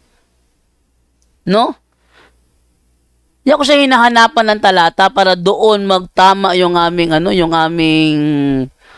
pangunawa. Talata na ang binoto ni Kristo ay pinaboto sa mga membro. Nararamdaman na niya na nadadaig na siya. Bakit? Technique na niya ang ginagamit ko. Kung paano niya ako tanungin, sa ganung paraan ko rin siya tinatanong. At dahil mali ang paraan ng kanyang pagtatanong, nararamdaman niya na tila may mali sa pagtatanong ko. Kasi mali ang pagtatanong niya. Sabi niya, saan mo nabasa si Kristo nagrosaryo? Bakit? Turo ba namin na si Kristo nagrosaryo kaya kami nagrorosaryo? Mali. Kaya kami nagro-rosaryo kasi ipinahintulot ng aming iglesia. At ang iglesia binigyan ng authority ni Kristo na anuman ang ipahintulot nyo sa lupa, ipapahintulot ko sa langit. Sa kanila ganun din. Ang kanilang turo, kaya iisa ang kanilang pagboto kasi yung unang Korinto 1:10, ang kanilang dinadivert doon na idea, yun ay pwede i-apply sa pambuboto. Pero hindi ko siya tinanong ayon sa kanilang turo. Gaya ng hindi niya ako tinanong ayon sa aming turo. Sa madaling salita, technique niya ang ginagamit ko sa bahaging ito ng pagtatanong. Kaya kung mali ang pagtatanong ko, it means mali rin ang pagtatanong niya. Bakit? Technique niya ang ginagamit ko. Ngayon, kung matatalo siya sa talakayang ganito, ibig sabihin, tinalo niya sarili niya. Bakit? Technique niya ang ginagamit ko rito. Ayan ha? Technique niya ginagamit ko eh. Oh. Tingnan ninyo. Anong resulta ng talakayan? Napipiko na siya. O, tuloy natin. Saang talata sa Biblia na anuman ang iboto ng puno, siyang iboboto ng membro? Papalista ka, tsaka subsolista ka. Kaya papalista ka. Ang papasinusunod, subsolista ka. Sumusubsob ng titi ang mga pare. Naku, napunta ka sa pare. Hindi pare pinag-uusapan dito. Ano ba naman to? Ganyan ka ba talaga kapag natataranta ka na kung ano na pinagsasabi mo? Huwag mo nang mataranta, sagutin mo na lang yung tanong ko sa iyo. Ang tanong ko sa iyo napakaliwanag. Saang talata sa Biblia na anuman ang ipaboto ng puno, siyang iboboto ng membro? Sinabi ko nga yung sinabi ko, hindi ka nakinig. Hindi ko sa lamang na kahulugan ng ngayon. Saan nga? Sagutin mo na saan talata? Sirata ang ulo mo yun. Sinabi ko. Ay, nako, napipiko na. Ayun. Sobrang piko na siya. Galit na siya. Sinabi niya sa akin, sira daw ang ulo ko. Eh, hindi sira ang ulo ko. No? Technique niya ito na magtanong hindi batay sa opisyal na itinuturo. Oh? Technique niya ito eh. Ang dapat sana ginawa niya noong una, tinanong niya ako, kayong Katoliko, bakit kayo nagro-rosaryo? Para naman ako naman is libre ako magpaliwanag kung bakit kami nagro-rosaryo. Yun ang dapat niya sanang ginawa. Para tanungin ko rin siya, bakit kayo iisa pag kayo ay nagboto? Saan nyo yan binabatay? Para libre siyang sumagot. Sana ganun ang ginawa niya. Hindi ba niya alam na nasa Ebanghelyo ni Kristo na gawin mo sa iyong kapwa ang nais mo na gawin nila sa iyo? Gawin ninyo sa inyong kapwa ang nais ninyong gawin nila sa inyo. Oh, yan na, ito ang buod ng kautusan at mga isinulat ng mga propeta. Ito ang sabi ni Kristo na sa Ebanghelyo, no? Gawin ninyo sa inyong kapwa ang nais ninyong gawin nila sa inyo. Kaya ginawa niya sa akin, ako'y kanyang tinanong, hindi bate sa opisyal nating turo, tinanong ko rin siya, hindi bate sa kanilang opisyal na turo. Ang resulta, nagagalit siya. At sobrang pikon na. Tuloy natin ang talakayan. Napipikon ka na ba? Huwag ka mapikon. Nagtatalakayan lang tayo rito eh. Ibigay mo na ang ebidensyang hinahanap ko at ako'y mag-move na sa susunod naman na tanong. Hindi ako gusto mag-guest na tayo personal. Huwag kang mambanta. Wala akong pakialam sa'yo. Sagutin mo na lang ang tinatanong ko. Magkita nga tayong person para Ay, nako, mambabanta pa naman to eh. Ka na magbanta. Sagutin mo na lang yung tanong. Takot ka pala, takot ka eh. Ay, nako. Kung ganyan ka pala kaangas, hindi ka pala tunay na alagad ni Kristo. Kasi ang sabi ni Kristo, ang magpapakumbaba ay kanyang itataas. Walang pagpapakumbaba sa ugali mo eh. Ikaw nga narinig ko sa mga... Ay, nako, ikaw yung tumawag dito at nag-angas ka kaagad. Kung ano ang tinatanong sa'yo, kung ikaw ay talagang alagad ni Kristo, matuto kang magpakumbaba. Kinausap kita ng maayos. Kanina, iba ang yung tono ng pananalita. Kaya ngayon, sagutin mo ang tanong ko, saan mo nabasa na anuman ang ipaboto ng puno, siyang iboboto ng membro? O yan, ikaw mo, paginggan mo ka, ikaw bastos ka. Pag ako nagsasat, pinapatay mo yung mic, sabi mo, pinapatay, hindi bastos ka. Pinapatay ko kasi hindi ka sumasagot. Nagsasapawan tayo, kaya para hindi tayo magkasapawan sa record ko, pinapatay ko microphone mo. Para hindi ka mapatayan ng microphone, sagutin mo na lang ang tanong diretso. Sira pa lang ulo mo, paano? Sagutin mo ng diretso ang tanong. Paano marinig ang sagot yung pinapatay mo eh? Oh, sige. Sige, ito. Ito. Ready? Ito ha? Sagutin mo ang tanong. Anong talata sa Biblia na anuman ang binoto ng puno, ipapaboto sa membro? Hindi kita papatayin ng microphone. Sagutin mo. Siya lang sa akin eh. Ang sagot ko, kung alam mo ang kahulugan ng pagboto, yan, malalaban mo. Pero hindi mo alam, kahit mawawalan sa isa ang aking sagot. Sagutin muna. Anong kahulugan ng pagboto? Saan ang sagot mo sa tanong ko? Saang talata ba? Yun. Sa pagkakataong yun, pinipilit ko siyang maglabas ng talata. Kasi ang reklamo niya, pag daw siya ang nagsasalita, pinapatay ko raw yung microphone dito para hindi ko siya marinig. Siyempre, nagsasapawan kasi kami. Nagsasapawan kasi kami.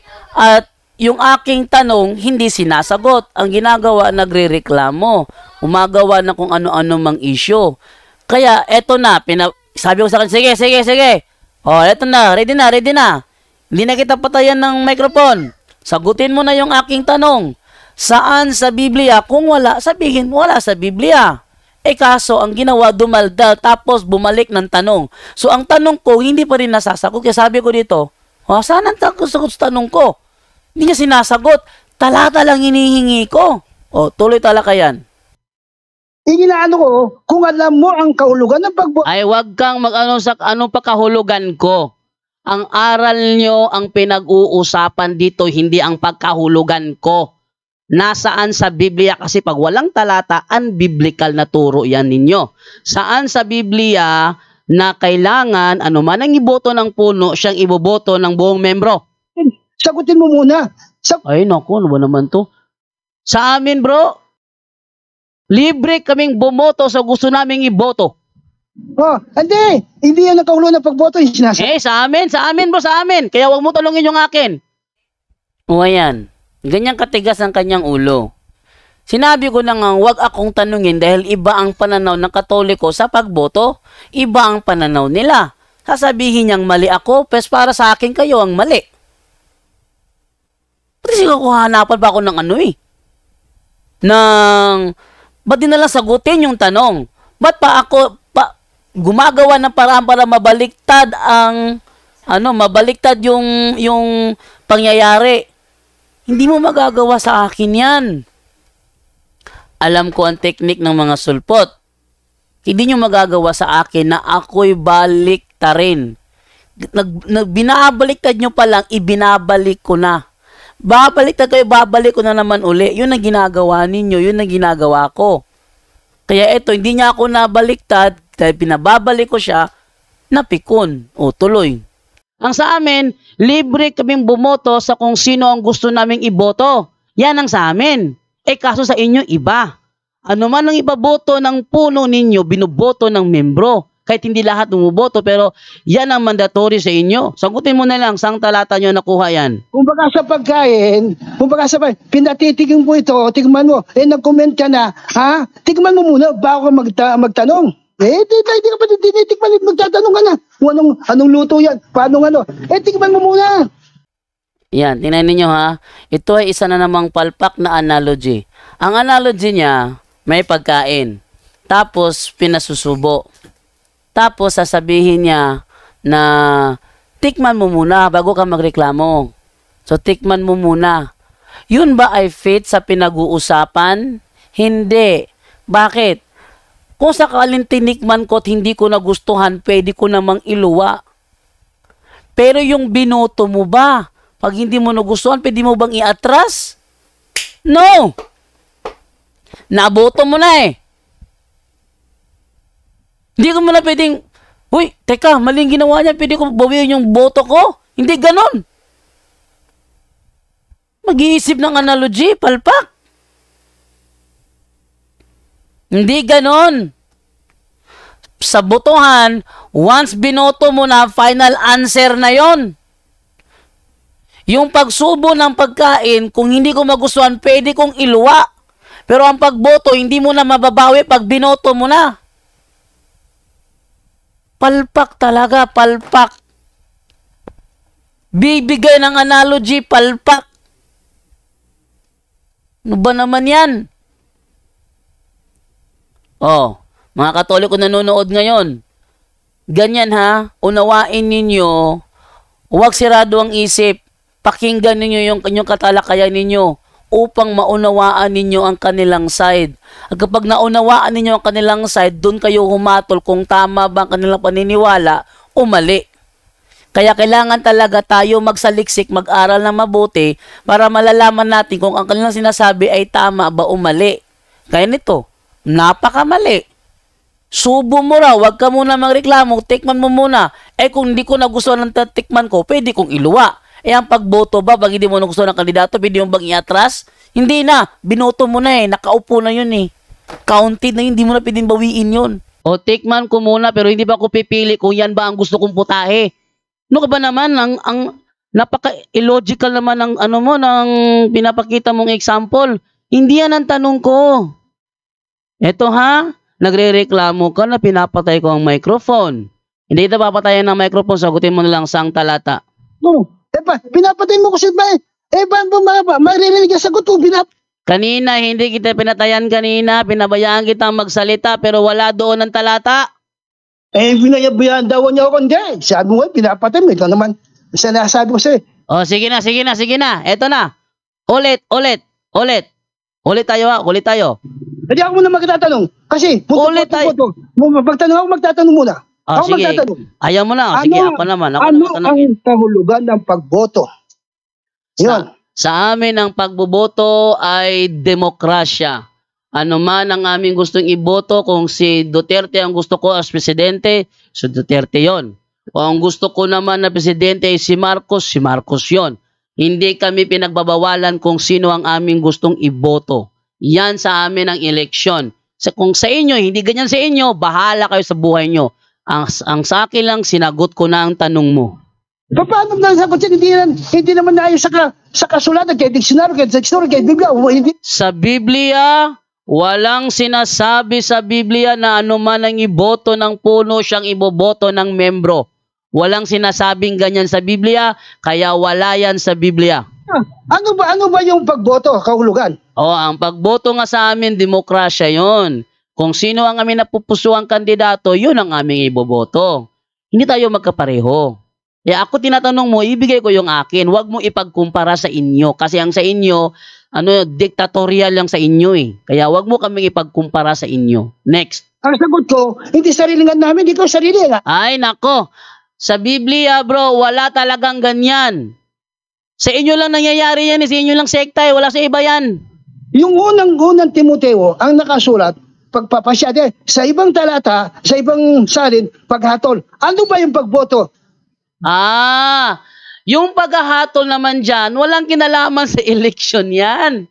Yung pagkakaisa, walang kinalaman sa eleksyon yan. Tingnan mo, walang sinumang Bible scholar ang nagsabi na yung paghahatol, pagpapasya, pagkakaisa ay may kinalaman sa eleksyon. Walang sinumang Bible scholar ang nagsabi niyan kasi gawa-gawa nyo lang aral yan. Ano ba yung pagboto? Kanina pa kita sinasagot, wag matigas ang ulo. Next question. Ikaw naman, di pagboto, ikaw na mo naman, Biblia ka. Sige na, next question na, dahil mong daday. Kapakaulo sa Biblia, ano ba? Wala nga sa Biblia yan eh, next question. Both the expression of judgment. Isa kayo sa paghatol. Ano yung paghatol? Both. Ikaw naman, ang sinasabi ko sa iyo. Ay, sa amin bro, hindi ganyan. Katunayan, walang Bible scholar na sumusuporta sa paliwanag ninyong mali. Ay, naka ng waiting. Ganyan ka pala kayo. Ikaw ang anak ng teteng.